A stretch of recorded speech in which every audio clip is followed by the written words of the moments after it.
జై శ్రీరామండి అందరికీ. కృష్ణం వందే జగద్గురుం. ఈరోజు తిరుప్పావై 16వ పాశురాన్ని మరియు దాని తాత్పర్యాన్ని అనుసంధానం చేసుకుందామండి. ఆండాళ్ తిరువడిగలే శరణం. நாயகனாய் நின்ற நந்த கோபனுடையை கோயில் காப்பானே, கொடித்தோன்றும் தோரண வாயில் காப்பானே, மணிக்கதவம் தாழ்த்திடவாய் ஆயர் சீருமியரோ முக்கு அரபரமாயன் மணிவண்ணன் நெல்லலேவாய் நிறந்தான் தூயோமாய் வந்தோம் துயலெல பாடுவான் வாயால் முன்னம் மாற்றாதே అమ్మా నీ నేషనిలై కదవం నీకేలోరెంబావా. పాశురం ద్వారా భగవంతుణ్ణి పొందేది ఆచార్యుని ద్వారానే అని చెప్తుందండి. ఎలానో చూద్దాము. మన ధనుర్మాస వ్రత మహోత్సవంలో గత 10 పాశురాల్లో ఒక 10 మంది జ్ఞానుల అనుగ్రహాన్ని మనపై పడేట్టు చేసింది మన ఆండాళ్ తల్లి కదండి. ఈ రోజు వారందరినీ మనతో కలిపి నందగోప భవనానికి తీసుకువచ్చింది. ఆ నందగోపుడినే మనం ఆచార్యుడు అంటాము. ఎందుకంటే భగవంతుణ్ణి తలచి భగవంతుణ్ణి తనలో కలిగి ఆనందించేవాడు కాబట్టి ఆయన నందుడు. ఆ భగవంతుణ్ణి దుష్టుల దృష్టిలో పడకుండా దాచి గోప్యంగా ఉంచేవాడు. అందుకే ఆయన గోపుడు. ముందుగా మనం చేరాల్సింది ఆచార్యుడి వద్దకు. అందుకే ఆండాళ్ తల్లి మనల్ని ఆచార్య భవనానికి తీసుకెళ్తుంది.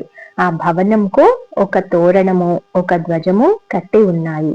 ఇదే నందగోప భవనం అని వాళ్ళంతా వచ్చారు. నందగోకులం కదా, ఎప్పుడు ఏదో ఒక అసురుడు వస్తాడేమోనని చాలా కాపలా ఉండేది. వీరంతా అక్కడికి రాగానే అక్కడ ద్వారపాలకులు అప్రమత్తం అయ్యారు. ఆండాళ్ ముందుగా వాళ్లను ప్రసన్నం చేసుకుంటుంది. నాయకుడివై ఉండే నందగోపుడి భవనాన్ని కాపాడేవాడా, నందగోపుడెందుకు మాకు, అసలు నీవే మా నాయకుడివి. చిన్న పిల్లల్ని చూసి ఆయన కంటితోనే అంగీకారం చెప్పాడు, లోనికి పంపాడు. అక్కడ ఇంకో ద్వారపాలకుడు ఉన్నాడు. అక్కడ ఒక గరుడ ధ్వజం ఉంది.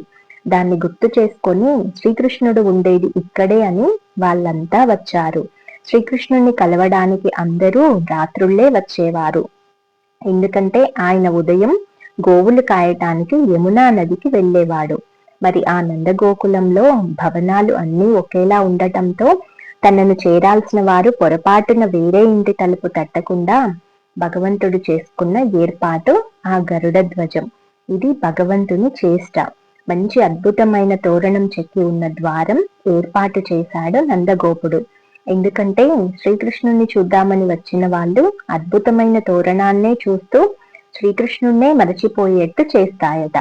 ఇతర వాటి యందు దృష్టి లేకుండా శ్రీకృష్ణుడి యందు మాత్రమే దృష్టి కలిగిన వారు మాత్రమే నేరుగా శ్రీకృష్ణుడి వద్దకు వెళ్ళేవారు. మన ఆలయాల్లో ఉండే అద్భుతమైన శిల్పాల ఏర్పాటు అందుకే. ఒకవేళ మన దృష్టి ఇతరత్ర వాటి యందు ఉంటే అక్కడే ఆగిపోతాము. అది దాటితే లోపలున్న పరమాత్మను దర్శనం చేసుకుంటావు. అలాగే శ్రీకృష్ణుడి భవనానికి నందగోపుడు అలాంటి ఏర్పాటు చేయించాడు. అలాంటి ద్వారాన్ని కాపాడేవాడా అని నమస్కరించారు. మణిమాణిక్యాలతో ఉన్న ద్వారం తాళం తీయవయ్యా. ఎందుకొచ్చారు మీరంతా, రాత్రి అడిగాడు ఆయన.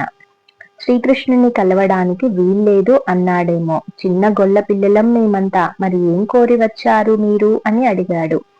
అరే పరే వ్రత పరికరాలు ఇస్తానన్నాడు శ్రీకృష్ణుడు, అందుకే వచ్చాం అన్నారు.